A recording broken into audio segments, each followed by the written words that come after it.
Assalamu alaikum everyone. I am Atiya Sarwar. I am from Bihar and my NEET score is 606 in NEET 2023 and Alhamdulillah I got a seat in a government medical college in my state and I would like to thank the Almighty, my parents and Shaheen, the whole Shaheen management because इन तीनों के support के बिना मैं इस यहाँ पे नहीं होती. इन तीनों का साथ में support मिलके ही मैं इस मुकाम पे पहुँची हूँ. So I am very grateful for all of them.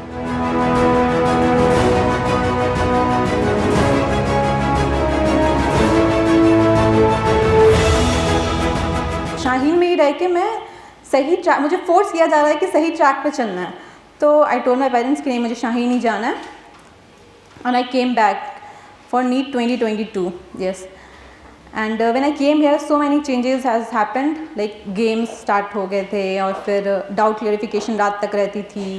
फिर जब मैं इधर आई तो धीरे धीरे शुरू में तो मुझे 11th के चैप्टर्स के नाम भी नहीं मालूम थे, केमिस्ट्री के स्पेशली बिकॉज मेरा केमिस्ट्री बहुत वीक था. तो धीरे धीरे इम्प्रूवमेंट हुआ and I manage to score 545 in NEET 2022. लेकिन अब बिहार में तो सीट मिलने वाली नहीं थी तो मैं पेरेंट्स टोल्ड मी कि अगर दूसरे कोर्स में जाना है या फिर प्राइवेट में लेना है तो बताया बस श्योर कि नहीं मुझे जो भी करना है अपने मेहनत के ऊपर करना है. ऐसे किसी में भी ले लिया एडमिशन या प्राइवेट में नहीं, मुझे अपने मेहनत पे करना है जो करना है. सो आई टोल्ड देम कि नहीं मुझे वापस शाहीन जाना है. तो उन्हें था कि नहीं घर पे बैठ के कर लो, थोड़े मार्क्स से इम्प्रूव हो जाएगा तो मिल जाएगा ना. लेकिन मेरा टारगेट हमेशा था कि सबका वही टारगेट होता है, एम्स. तो मैं वापस आई शाहीन में और मुझे अल्हम्दुलिल्लाह बहुत सपोर्ट मिला यहाँ से. Abdul Kadir sir, Abdul Mukeed sir, Jaya ma'am, everyone really supported me. धीरे धीरे करके मेरा काफ़ी इम्प्रूवमेंट हुआ अल्हम्दुलिल्लाह. और यहाँ भी मैंने बहुत सारे इम्प्रूवमेंट देखे. फूड बहुत अच्छा इम्प्रूव हो गया था, मतलब खाना तो इतना अच्छा हो गया था कि मुझे इंतज़ार रहता था कि ठीक है जब कब लंच ब्रेक होगा जाके खाऊंगी मैं. हाँ, बहुत से लोगों को ऐसा लगता है यहाँ पे कि कितने रूल्स एंड रेगुलेशन है हर चीज़, लेकिन ये बात हमें समझना होगा कि अगर हम कुछ चाहते हैं तो ये सारे हर्डल्स को तो क्रॉस करके जाना होगा ना. हम ठीक है एग्जाम्पल के तो हमें क्या है कि हमारा लास्ट क्या है कि हमें जन्नत चाहिए. तो उसके लिए हमें क्या मालूम है कि ये दुनिया क्या है, टेस्ट है. तो हम ये सोचते हैं कि अभी ऐसा आराम से रहेंगे फिर लास्ट में मिल जाएगा जन्नत. मिलेगा क्या? नहीं मिलेगा. उसके लिए इस टेस्ट को पास करना होगा, यहाँ के हर्डल्स को पास करना होगा, पेशेंट रहना होगा, तभी जाके मिलने वाला है. तो उसी तरह ये नीट एग्ज़ाम भी वैसे ही है ना. ये जो हमारा 1 साल 6 महीने का जो भी जर्नी है इसको अगर हम सब्र के साथ करें, सारे जो भी प्रॉब्लम्स फेस कर रहे हैं उसको सब्र के साथ फेस करें, समझे कि ये रूल्स एंड रेगुलेशंस हमारे लिए ही है, हमारे बेहतर के लिए है, तो धीरे धीरे जा करके हम अपने गोल को अचीव कर पाएंगे. और इस टेस्ट में मुझे पहले पास होना है. नीट से ज़्यादा इंपॉर्टेंट ये है क्योंकि ऊपर वाला मेरा टेस्ट ले रहा है, उसमें मुझे पास होना है. तो मैं श्योर थी कि नहीं मैं अपना हिजाब नहीं हटा रही हूँ. और ये सारी चीज़ें भी मैं यहाँ शाहीन आकर के ही सीखी हूँ बिकॉज़ पहले मैं ऐसे हिजाबी और ऐसे बिल्कुल भी नहीं थी. बट यहाँ धीरे धीरे मतलब यहाँ कैसा है कि तुम दीन के साथ भी चल रहे हो, दुनिया को भी, दोनों को साथ लेके चल रहे हो. तुम्हारे नमाजें मिस नहीं हो रही है, तुम्हें बयान में तुम्हें नई चीज़ें सीखने मिल रहा है, तुम खुद में इम्प्रूवमेंट, खुद में ग्रोथ देख सकते हो. मैंने खुद में देखा है कि मैं क्या थी और फिर मैं क्या बन गई हूँ.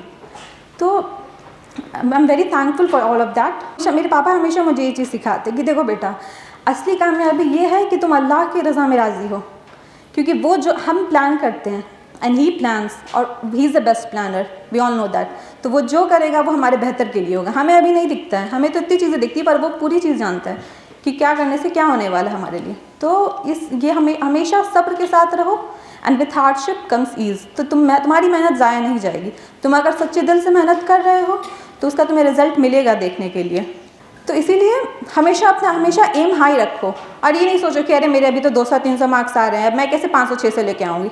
तुम अगर गोल सेट करके रखोगे तो उसी हिसाब से तुम मेहनत करोगे. तो ये हमेशा अपना गोल हाई रखना चाहिए और तुम अपने आप को उस हिसाब से ये करो, चेंजेस लाओ कि मैं कहाँ गलती कर रही हूँ, किधर गड़बड़ हो रही है, किस वजह से मेरे मार्क्स कम हो रहे हैं, उसमें कैसे इम्प्रूवमेंट किया जा सकता है, उन सब पे गौर करो. क्योंकि फिर ये टाइम चला जाएगा ना तो बाद में ये टाइम वापस नहीं आने वाला.